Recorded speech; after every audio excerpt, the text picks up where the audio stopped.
So what exactly are the demons of the chakras? Keep watching. Yeah, I'm inspired. I'm inspired. Hey there guys, how's it going? My name is Sumit Chatterjee from the Flow Zone Academy, and I'm a flow state coach, which means that I help you feel better and perform better. So throughout these last 4 years, I've gotten really obsessed with the chakras, okay? As well as the Chinese meridian points and how they connect. And over the last 4 years, I've started to explore that chakra healing has really worked for me, right? It's something that has given me the most profound shifts ever. And that's why I now offer flow state chakra healing for people who are interested in it, or at least curious about it and exploring this kind of new age work, right? Because it's so powerful to be able to understand what the heck is going on in the energetic realm. So a very pragmatic approach would be to read this book. It's a big one, but it's very compact. It has everything that you need to know when it comes down to the chakras, okay? So Eastern Body, Western Mind, highly recommended. If you start reading this, you will never be the same again. I highly recommend it. I love that it has diagrams. I love that it introduces bioenergetics into the mix, because that is one of the most profound models that I've ever seen when it comes down to this kind of inner work or this self-exploration work as well, okay? So let me just find the thing. Let me just find the chapter on demons. Here it is, the demons of the chakras. Okay, now I'm gonna go through this in my own perspective. I'm not gonna see what this book has to say, okay? But I'm gonna see what they have to say, or the opposites or the dualities of the chakras, and let's go into each one, okay? So the first root chakra, as we know, it's helpful for our grounding, right? So the first demon of the root chakra is fear, okay? It's interesting how they also kind of mention something similar in Aang's, the Avatar show, Avatar: The Last Airbender. Aang, that episode where he sees Guru Patik and like he goes through the chakras. That's kind of a cool episode. Never really let me do a breakdown of that because apparently it's blocked in certain countries. But anyway, I thought that was an incredible episode, so definitely check that out if you're into anime. The first one is fear, right? So fear actually clenches us up.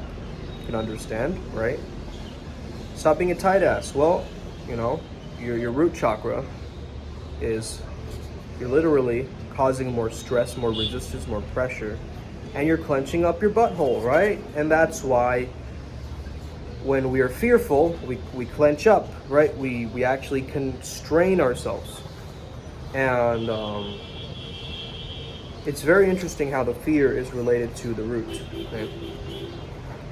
Because if we don't feel safe within our physical body, we won't feel safe in our mental body, in our spiritual body, in our energetic body, It's like, it needs to start from the base and the main foundation of things, right? And when we're fearful, we're feeling lack, we're feeling like we're smaller, and so we're actually constricting our energy, okay? That fear can actually block the root and stop us from, taking action, getting our finances sorted, right? It's associated with money and security and survival, right? So if we feel we're in a state of survival all the time, well, we're not going to feel like we have security, right? And so that's why I feel like the opposite of security would be fear, right? Or insecurity. And the next one is guilt for the sacral. Interesting one, because guilt is like we feel like what we've done is wrong, right? And so guilt can be associated with sexual guilt, because the sacral chakra is associated with sexuality, as we know, okay? So, and creativity as well. So it blocks your creativity. Guilt blocks your creativity. You can think of it like this.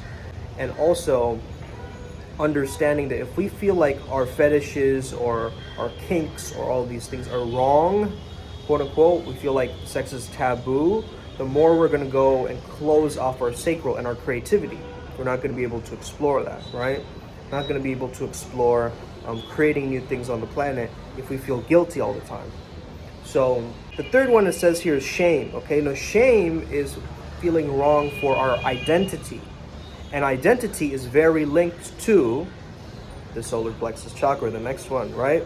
So it's very interesting how the guilt is still the action-based, the shame is the identity-based, the I am somebody wrong, like, right? So like, guilt is like, I'm doing something wrong. Shame is like, I am somebody wrong. I'm not the right kind of person. Am I being the right kind of person right now? I don't know. Have I put a label on myself? Do I feel ashamed of certain behaviors? Do I feel ashamed of being a specific type of way? Okay, that blocks our willpower. It blocks our taking action, deciding on things, discipline, and moving forward in the world, right? This is all about that energy of taking action. But we're not gonna feel like hustling if we feel shame. Okay, that's the demon of willpower. It's shame, okay? The next demon we're looking at is grief.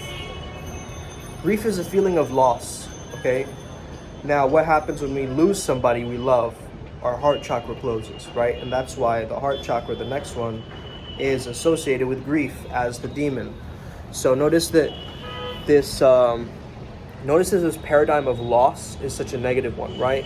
It's like we're losing something and we're not getting it back again, right? It starts to block up our hearts. If we don't know how to grieve somebody's loss, or somebody's passed away in our lives as well, or we've lost somebody close to us, it just blocks out our heart. It blocks down our heart. It blocks us from feeling again, and trusting enough so that we can get on to the next relationship. So if you haven't done any grief work, you're going to be really, really stuck within your heart, and you aren't going to be able to fully express yourself from your heart, which is a problem. Okay? The next demon is number 5, is lies. Okay? Your expression, when your throat chakra is closed, you're lying all the time. Okay? You're saying little white lies. You're not really truly expressing what you actually mean. You're kind of putting on this screen of protection around your voice, right? It's interesting because Visuddha means filter, right? So, of course, it is supposed to filter. However, it's supposed to filter through the most purified, authentic state, right? It's supposed to filter through your most organic communication, and the communication stop, right? When we start to lie to ourselves and to others, it blocks us up in our communication. That makes perfect sense to me, because, and my belief is it's a demon because there's this reservoir now of untold truths, right, that you haven't expressed yet. And so it's like, it's really problematic when you start lying and lying and lying. You just become quiet. You just become super quiet because you feel like, oh, I can't let anybody know, what's going on. And you've repressed a lot of your authenticity, right? So that's gonna definitely block your speech, right? If you feel like, if you definitely feel like you're putting on a front or you're lying all the time, man, it's gonna block up your communication. So you're gonna have to practice speaking your inner truth, and just putting it out there. Find what is truly inside and letting it out. That is going to open up your throat chakra, okay?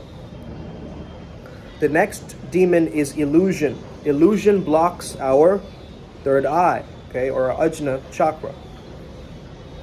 Jna by itself is a state of consciousness. So ajna would be a state of consciousness from this area, right? This pineal gland, as scientists are saying that it is. So illusion, right, blocks the third eye. What is illusion? Illusion is false, fakeness, right? Inorganic stuff, superficial stuff. Illusions, the Maya of society that we're trapped in. The distractions, right? Distractions blocking our third eye. Because the third eye is there to help us focus. It's there for our perception, right? Sharp, keen, acute perception. That's what it's there for, right? So if we're living in an illusion or an illusory world, guess what? It's actually going to block our third eye chakra, okay? Finally, the crown, okay? Obviously, we live in a very physical plane, right? We live in a physical world, and when we're heading beyond right, beyond the chakras to the crown, which is not even an actual physical chakra, right? It's like the higher self in a sense. It's your halo. It's right above you. And so if you think of that level of spirituality and devotion and connection to divinity, you can't have attachment. Okay? Attachment is still coming from that frequency of fear that is connecting you to the roots and keeping you stuck. And keeping you so stuck in the physical that you aren't able to experience the bliss and the joy of being in these ecstatic states or more spiritual states of mind, right? And so, hey, not everybody has to attain, this state of like being blissful or enlightened or whatever you want to call it, right? You don't want to always be like seeking for that. It will happen naturally through your process if you just keep moving forwards. However, don't try and try and escape this physical body or something like this, right? It's going to be problematic if you really think about it in that way. So I believe also in the Avatar episode, they do mention attachment being the last one. And I remember Aang was like attached to that girl that he was into, Kira or whoever her name was, right? But yeah, man, really interesting stuff. I really like this book. It's comparing it to the developmental stages as well. Super powerful stuff, man. If you really look into this work, it's gonna absolutely just shapeshift you completely gonna shapeshift you. So if you guys are feeling a little bit off as of recent, I know I've had to do the inner work as well, you know what I mean? Like, hey, it is what it is, man. It is what it is. So if you're interested in that, shoot me a message. I'll give you a free chakra healing. That's on me. I'll give you an hour of my time to heal. We'll do a chakra tune-up, so I'll go through all of them to see which ones are out of balance, and then we're gonna do that healing work. Okay? So awesome, guys. I'm super excited today. I have 3 clients. Let's get it. Upward Spiral Gang. May we never be the same again. Boom.